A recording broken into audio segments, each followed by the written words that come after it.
Look, this is a story about jail. So if you don't want to hear a story about jail and the truth behind American prison systems and American mental wards, mental institutions, then just keep on scrolling. So for me, I was arrested and I was sent to county jail at the age of 17. When I was there, I had a cellie. Now, they'll usually set you with people with similar crimes. So I was only there for misdemeanor crimes. So my cellie was only there for misdemeanor crimes. Or you could be sent, you could be there for lots of reasons, right? So in prison, the food was bussin'. I had what they call shit on the shingle, SOS. And I had like pie filling. So the food was good to me. The food was good. You know, they give you a lunch bag when you first get in there. But anyway, I got out of county because my mom got me out on bail. So I grew up in and out of the mental institutions in Pennsylvania. So you know, there was a couple decades in my life where I kept on getting 201 and 302 and sent back to the mental wards. And I was very offended that they stopped sending me to county and they started sending me to the mental ward.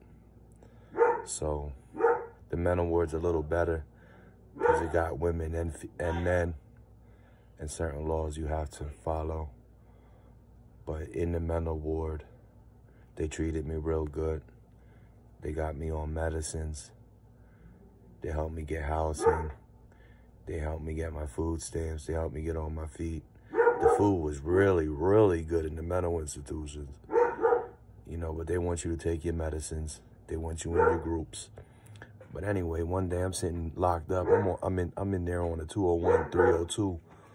And I'm just sitting there like I'm looking around like, how the fuck I'm gonna get out of here? You know, looking for ways. So I noticed that the mental institution in America and American prisons are set up a lot like the elderly homes that the elderly live at. Like they have dietary aid, they have your nurses, staff, your doctors, guards. So it was very similar to me growing up in the elderly home. Prison and the mental ward was very similar to how I grew up, growing up in the elderly home, you know. And in the mental ward, I was just completely honest with with my lawyers, you know, as how the fuck I got in trouble in the first place. You know what I mean? And in the mental ward that day, I just looked at police different, you know, other than looking at them as the op. I started looking at police and lawyers and doctors as family and friends, because I know when I was little, my family had a lot of friends that were police officers. So in the mental ward, you know, I was very honest. You know, that's where I grew a respect for police, because, you know, police put their life on the line. But anyway, it was really good. It was kosher. It was kosher in the mental ward, and it was kosher in jail. I wasn't in jail for long. Like, again, I was there for misdemeanor charges when I was a minor. So I didn't have a record. This was my first time ever getting in trouble. And they let me off, you know. So I was in and out. You know, I got arrested a couple times, put on house arrest. On house arrest, they let me move from my father's to my mother's house whenever I wanted, as long as I was keeping up with my probation. You know what I mean? So you got to understand that once the government got a hold of you, they're not going to let go. So you got to be completely honest with them. You got to be coherent. You got to be listening to their demands. And you got to be responding. But other than that, they treated me real good in the mental ward. I don't know how your experience was in the mental ward. It differs. But for me, I used it as a retreat to where I just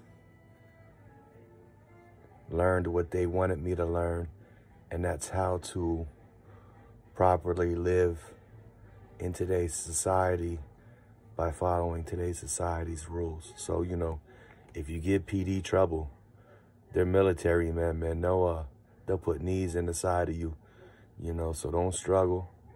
You know, put your hands up, put your hands behind your back, don't struggle, because them cuffs hurt regardless if they're being easy on you or not, it's still gonna hurt. So if you're giving them a hard time, which I recommend you not give police hard time, they tell you to do something, do it. No questions. They tell you to do something, do it. No questions. They tell you to put your hands up behind your back, you do it. Don't give them any shit, because these guys are lethal. And they'll put knees in the back of your, in the back, you know, to get you into apprehension. Just their job. And that's what I realized when I was in the state hospital and I was in county jail. Just realized, yo, these motherfuckers is here just trying to do their job. They're trying to make the community safe.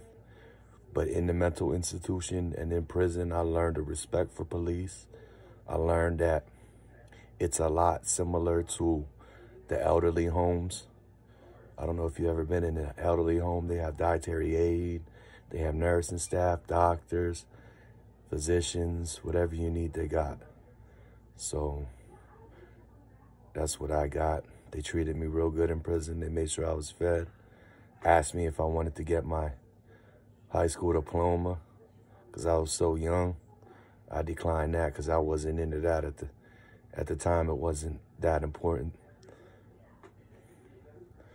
But yeah, you know, police are friends. They're not foes. You know, police are all we have against foreign and domestic enemies. So we got to make their time here as easy as possible, because, you know, responding officers are on edge.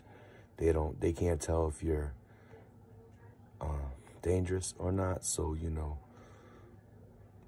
do what the police say, do what the military men say.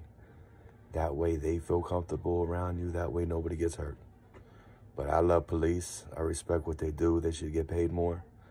I love social workers. They saved my life, these social workers around town. Because I grew up very modest. I didn't have a lot of money. And all I had was the social workers downtown and a Medicare card. That's all I had. And they hooked me up with a